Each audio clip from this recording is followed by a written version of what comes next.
Stop scrolling. You don't even know how good rotating action guns are right now, and you are about to walk away from this video. Now, I know you haven't heard of Grand Power, but I'm about to tell you about them because rotating action pistols are the best shooting pistols out there. And to prove my point, this is a 9mm and this is a 10mm. Welcome back to the Humble Marksman channel. I'm David and I appreciate elevator jokes because they just work on so many different levels. Now, before I tell you about the Grand Power lineup of pistols, specifically the X-Calibur Match CO, which is coming to the States here very soon, I do need to shout out my channel sponsors. So first and foremost are my Patreon supporters who have all seen all of the Top Gear travel specials and are cultured men of class. Thank you guys so much. And Optics Planet, where the code HUMM does absolutely nothing and you shouldn't try it.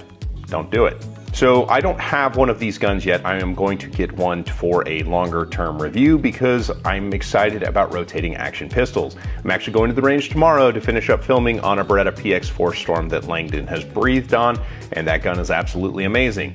And sure enough, in that same vein, getting to shoot the Grand Power X-Calibur, that gun is also amazing. And what these rotating actions do is the barrels rotate as the slide moves to the rear, so it feels like a lot of the energy on the slide is lost in turning the barrel as it kind of moves to the rear. And since the barrel doesn't kind of tilt up, it just doesn't feel like the gun wants to lift as much. It just kind of jumps in recoil a little bit more.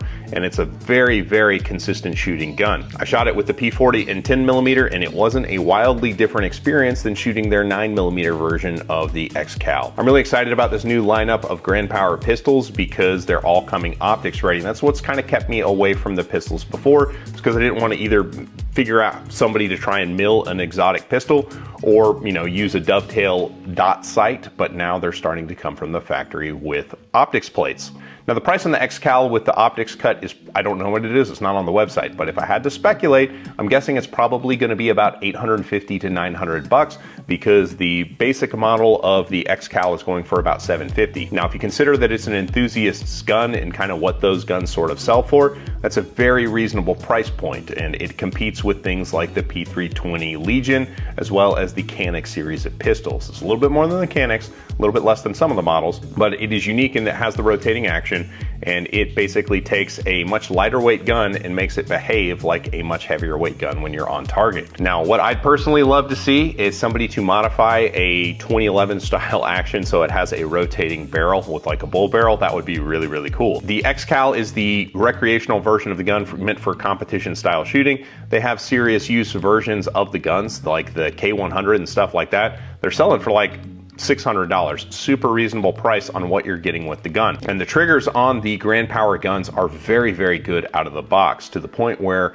nobody would really want to mess with them. I wouldn't do anything with them. They have one of, if not the best double action triggers that I've experienced, and that's because there's like absolutely zero stacking as you move the trigger to the rear. It's just a super linear trigger pull, and then the hammer drops, and then when you're in single action, it's a very crisp, firm wall. There's maybe a tiny touch of creep, but nothing that you couldn't manage, and it's going to take a lot to even notice. And that's true across the entire range of the Grand Power pistols that I tried. The non-competition models have a bit heavier single action trigger, but the double actions were similarly very high quality.